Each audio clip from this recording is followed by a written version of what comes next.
On today's Our Region's Business Online Extra, the coronavirus crisis is putting plenty of financial pressure on libraries across our region, many of which count on the 1% sales tax in Allegheny County for a significant share of their revenue.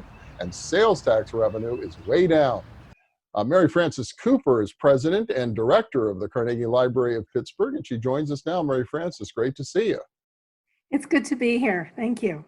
Yeah, I guess we'll talk about the money in a minute. But first, how has it been going during the pandemic? Have you been able to provide services? Well, we have. We say at Carnegie Library Pittsburgh, our locations may be closed, but we are still open in many ways for our community. We had to close on March 14th. That was right around the time when the governor sort of shut everything down. And we take our direction from the Office of Commonwealth Libraries, which is a state agency, and they mandated that libraries in the Commonwealth close at that time as well. But we immediately pivoted to remote services. We made it so that you could call or email or chat with a librarian or a library staff member, and people started doing that right away. You can download books to your device if you have a device.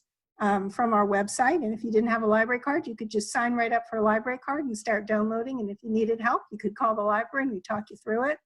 We did virtual story times, we did virtual book discussion groups, and we did a lot of just reading recommendations and suggestions and ideas for people of all ages to learn and grow and read throughout this time. So that was what happened then.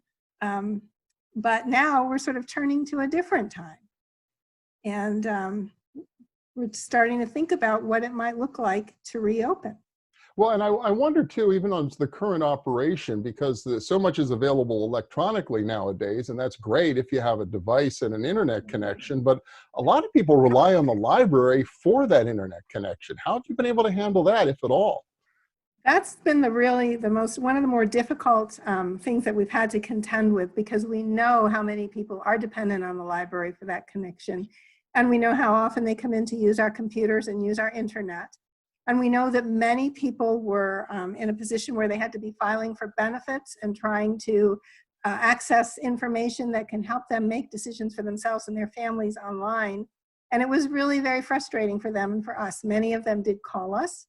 We did what we could to try to help them through with some options, which weren't many. Some people actually went to the library and sat outside in the parking lots or in the street and used, if they had a device, used our Wi-Fi right from outside the library in order to get their connectivity. So I think that's one of the reasons why we have to reopen very slowly and ensure that we do so safely, but that idea of helping people with their internet access is a really key consideration. Well, and so let's talk about the next steps. Now that our region in Allegheny County has gone green, according to the timetable for reopening, how are you going to approach it? Well, green does not mean everybody back into the pool. Green means slow. Green means doing things safely. And as you know, a library is very interactive.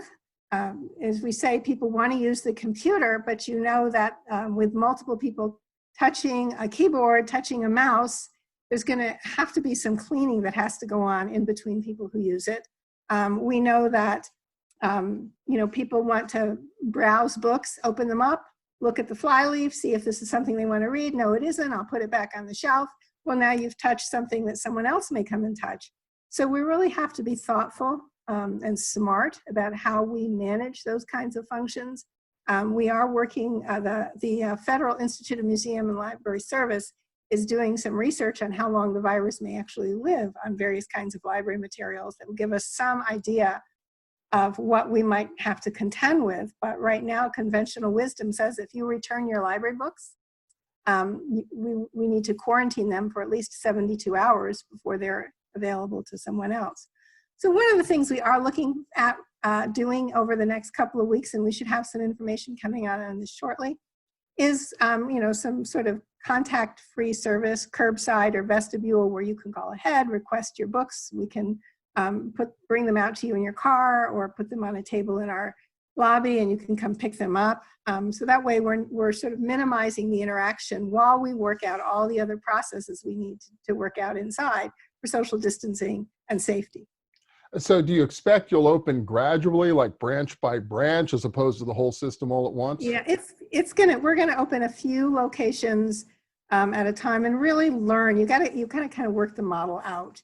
And we're aligning this with, we do the libraries in the city. There's all the individual libraries in the county as well. And some of them are on their own timetables for their own particular needs, but we're exchanging information all the time. And we are talking with our colleagues in libraries across the country regularly and learning from their experiences. So our goal is to make sure that our staff and our community is safe and that our library stays strong throughout this. Yeah, part of the reality of the pandemic is not just the public health crisis, but it's an economic crisis, and it's led to a reduction in retail sales and business activity. That, of course, has taken a toll on the 1% sales tax in Allegheny County, and the Regional Asset District has already signaled to all of its recipients that they could take a 20% hit themselves in terms of revenue they expect. What kind of an impact will that have on the Carnegie Library? Well, it definitely will have an impact. We have worked hard over the last 10 years or so to diversify our revenue, but all sources of revenue. We get money from the Commonwealth of Pennsylvania, and they are facing the same shortfalls. In fact, some of them are worse. We do get money through a small portion of property tax here in the city of Pittsburgh. For 2020, much of that has been collected. We get money from, interestingly, the table games at Rivers Casino. The casino's been shut down. We rely on fundraising for a portion of our operational support, and it remains to be seen what people will be able to contribute.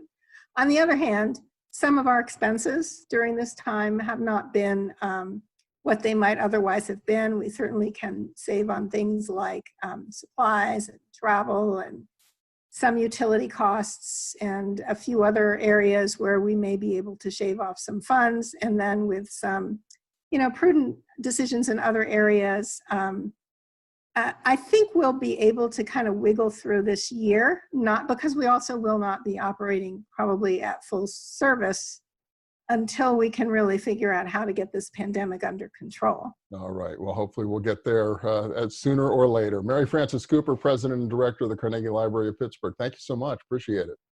Thank you. I appreciate it as well. Okay. I'm Bill Flanagan, and that's today's Online Extra.